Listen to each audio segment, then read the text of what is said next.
Friends, तो हम चेतन भगत की आधी भूख खत्म कर चुके हैं। तो अगर आप इस सफर में मेरे साथ हैं तो एक छोटा सा साथ दीजिए। सब्सक्राइब बटन दबाएं, लाइक करें और बेल आइकन को जरूर टच करें ताकि अगली कहानी की घंटी आपके पास सबसे पहले बजे, कहीं आप उसे मिस ना कर दें। तो द गर्ल इन रूम 105 का चैप्टर 18 स्टार्ट करते हैं। पकोड़े वाली घटना के एक हफ्ते बाद हम अपने लिविंग रूम में बैठे थे और टीवी पर रियलिटी शो देख रहे थे। मेकअप से सजी मेकअप में सजी छोटी छोटी लड़कियां आइटम सॉन्ग पर डांस कर रही थी। सौरभ की आंखें सीजन के फिनाले पर टिकी थी। मैं प्रोग्राम देखने के बीच में अपना फोन पर सफरिंग कर रहा था। सौरभ ने कहा, अपना फोन मुझे दे दो। मैंने उसकी बातें अनसुनी कर दी। तुम ये क्यों देखते हो? मुझे ऐसे शो पसंद पसंद नहीं, मैंने कहा। मेरी नजर अभी भी मेरे फोन पर ही थी। मैं तुम्हें बताऊंगा कि क्या परेशान करने वाली बात है। सौरभ ने मेरा फोन छीनते हुए कहा। क्या बकवास है गोलू, तुम फोन पर क्या कर रहे थे? अरे कुछ नहीं, ऐसे ही कि मेरा लिंक्डइन प्रोफाइल अपडेट है या नहीं। अपडेट करने के लिए कुछ भी नहीं है। हमारे पास अभी भी वह घटिया रिज्यूम है। मैंने सोचा शायद कोई नई तस्वीर ही लगा लूं। बकवास। तुमने फोन पर ट्विटर स्क्रीन तुम्हारे फोन पर ट्विटर स्क्रीन क्यों है? एक छोटी लड़की ने मुन्नी बदनाम हुई टीवी पर। जजों और दर्शकों ने जोरदार तालियों से उसका उत्साहवर्धन किया। यह सब कैसे कानूनी है? मैंने सौरव के सवाल को अनदेखा करते हुए कहा। जवाब दो भाई, मैंने कहा। बस अपडेट कर रहा था। मैं यहाँ देख सकता हूँ तुमने ट्विटर पर तहरीक ए जिहाद सर्च किया है। क्या तुमने ऐसा किया? सौरभ ने टीवी बंद कर दिया। वह मेरे सामने कॉफी टेबल पर आकर बैठ गया। कॉफी टेबल चरमरा रही थी क्योंकि उस पर उसकी क्षमता से कहीं ज्यादा वजन था। भाई मैं सीरियस हूँ, सौरभ ने मेरी आंखों में देखते हुए कहा, जैसे वह मुझे सम्मोहित करने की कोशिश कर रहा हो। मैंने नीचे देखा। तुमने उस पागल की बंदूक देखी? तुम इस मामले को फिर कभी नहीं छुओगे। मैं तो बस अपने फोन पर मजाक कर रहा था भाई। आतंकवादी संगठनों की तलाश करना मूर्खता है। मुझे उत्सुकता हुई। देखो, हम पहले से ही जानते हैं सिकंदर तहरीक का हिस्सा है। जब मैंने उससे जारा और तहरीक के बारे में पूछा तो वह भाग गया। सौरभ ने अपनी उंगली होठों पर रख ली। श्श, भाई, मैंने कहा, मेरी बात सुनो, तुम पागल हो रहे हो। मैंने कहा। मैंने क्या कहा? कुछ गड़बड़ हुई। आतंकवादियों ने जारा को मार डाला, कहानी खत्म। तुम इसके बारे में फिर कभी नहीं सोचोगे, कभी भी नहीं। कोई और सिद्धांत नहीं, कोई और विश्लेषण नहीं।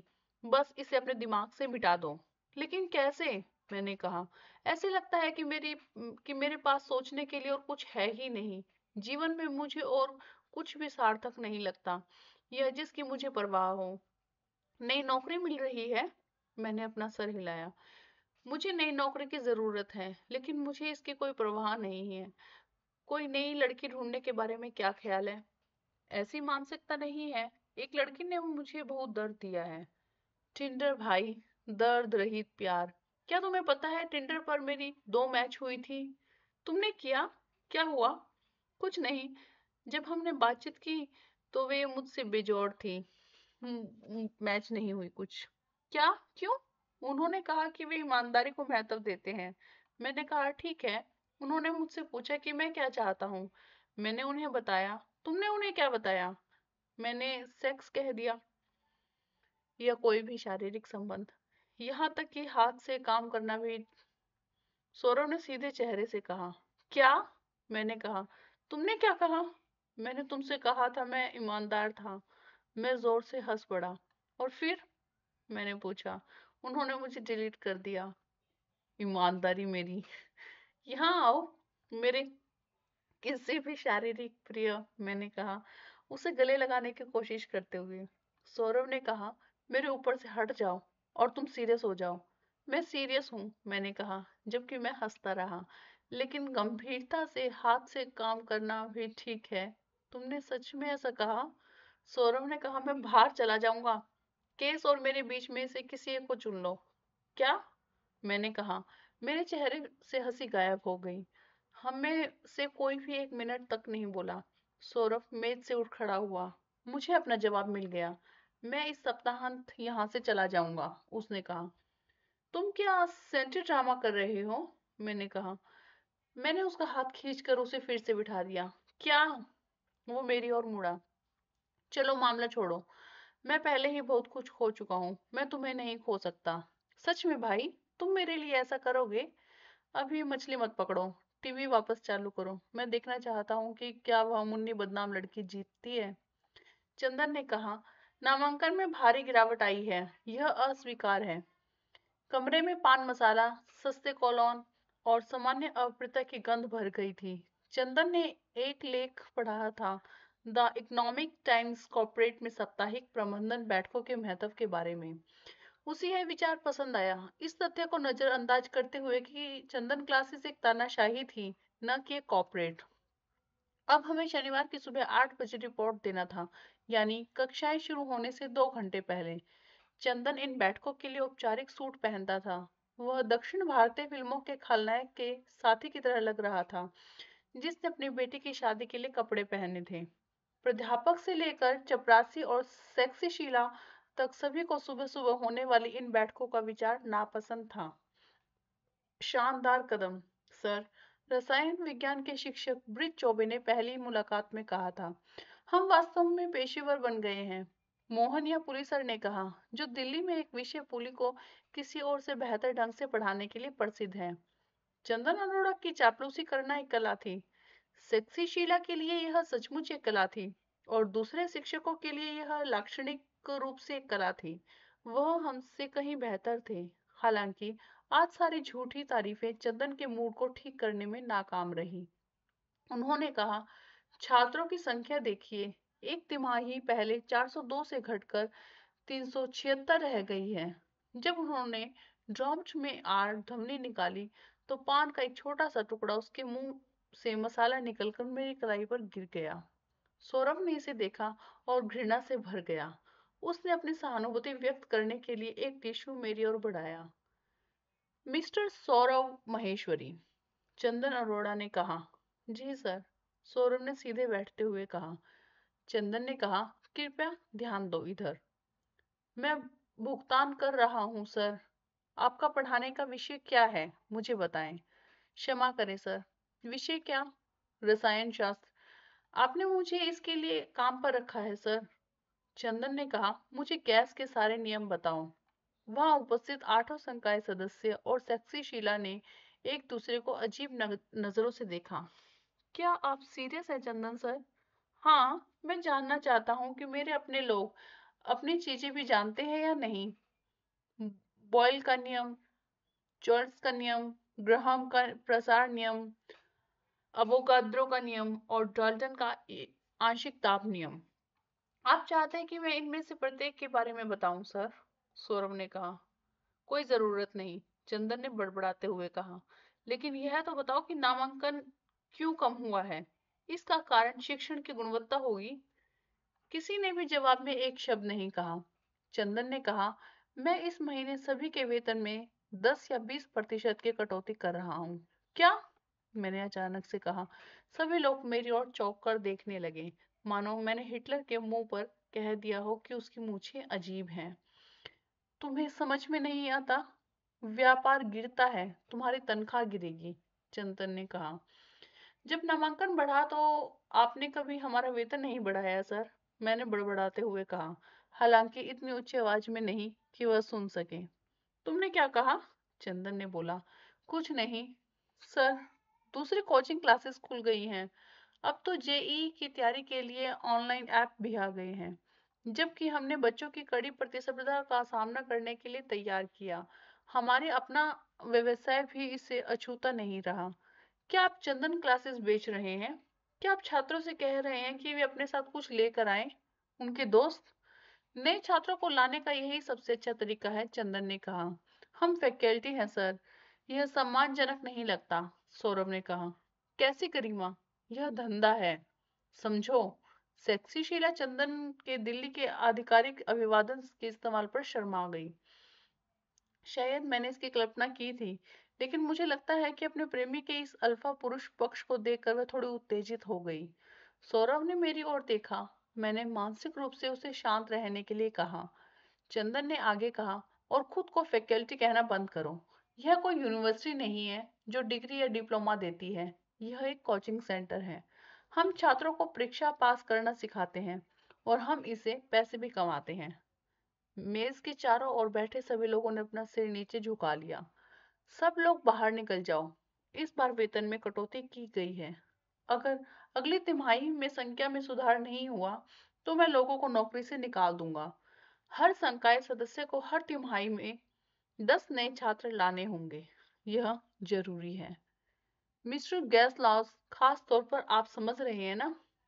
सौरभ ने कहा। हाँ सर। मैं उससे नफरत करता हूँ, सौरभ ने गलियारी में मुझसे फुसफुसाते हुए कहा। क्या तुम उसे जिहादी सिकंदर से इस आदमी को मरवा सकते हो? मैं हंसा। काश मैं ऐसा कर पाता, लेकिन वह अध्याय बंद हो चुका है। मैंने अपने भाई को चुना है। मैंने उसके बालों को सहलाते हुए कहा। उसने जवाब दिया मुझे, सौरभ ने कहा। हाँ, दरअसल उसने मुझे सबसे पहले लिखा था, मैंने कहा। मैं अपने फोन को घूरता रहा, अभी भी टिंडर ऐप को समझने की कोशिश कर रहा था जहां मुझे एक मैच मिला था। तुम भाग्यशाली हो भाई। उसका नाम क्या है? सोनिया, मैंने कहा। हम शनिवार की रात घर पर बिस्तर पर लेटे थे। सौरभ ने मुझे टिंडर ट्यूटोरियल दिया था जिसमें मुझे सिखाया गया था कि कैसे स्वाइप करना है और मैथ से बात करनी है। क्या आजकल लोग इसी तरह प्यार पाते हैं? मैंने कहा। मैंने रेडरंस में ज़ारा से मिलने के बारे में सोचा। आज क्या होगा? क्या वह बाई और स्वाइप करेगी या फिर सीधे मेरी तस्वीर पर? प्रेमलाप खत्म हो गया भाई। जो भी कहना है बोलो और जल्दी से पालो, सौरभ ने कहा। मैंने कहा, उसने अभी मैसेज किया। अरे क्या हो रहा है? सौरभ ने कहा, बहुत बढ़िया। उसने पहले पहल की है। उसे मैसेज करो। मैंने हाय कहकर जवाब दिया। तो तुम मिलना चाहते हो? उसने जवाब दिया। तुम्हारी किस्मत अच्छी है भाई, वह इतनी जल्दी मिलना चाहती है। सौरभ ने मेरा फोन देखकर कहा। क्या मैं हाँ कर दूं? मैंने कहा। बिल्कुल, तुम्हारी डेट है। मैंने उत्तर दिया, ठीक है, जरूर। मैं अपने जीवन के लिए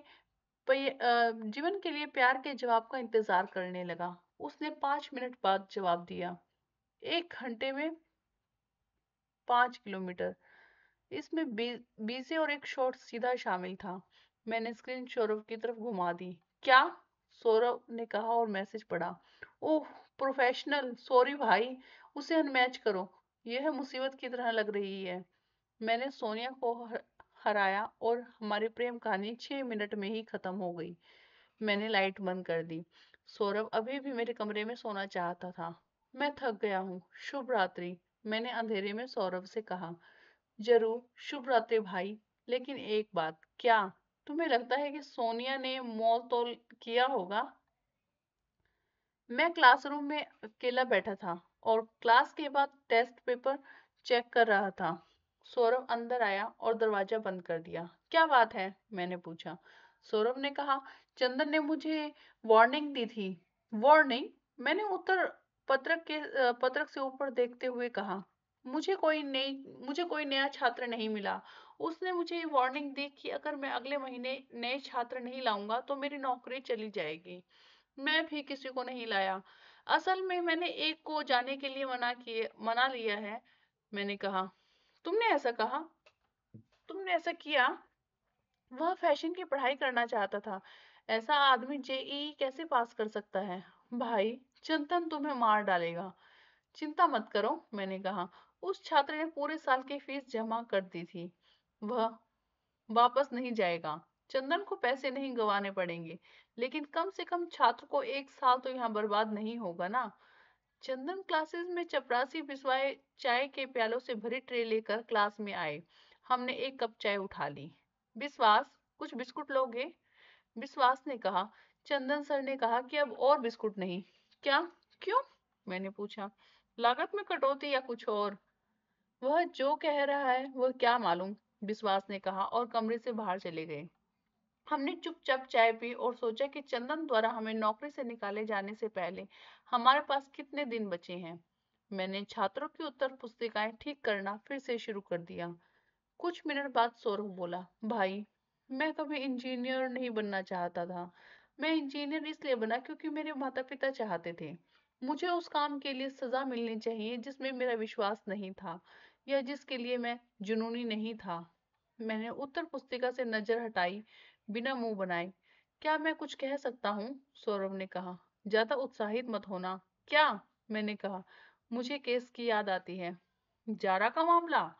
मैंने सौरभ की ओर देखा। हाँ, इससे मुझे जिंदा होने का एहसास हुआ, जैसे हम कुछ ऐसा कर रहे थे जो मायने रखता है।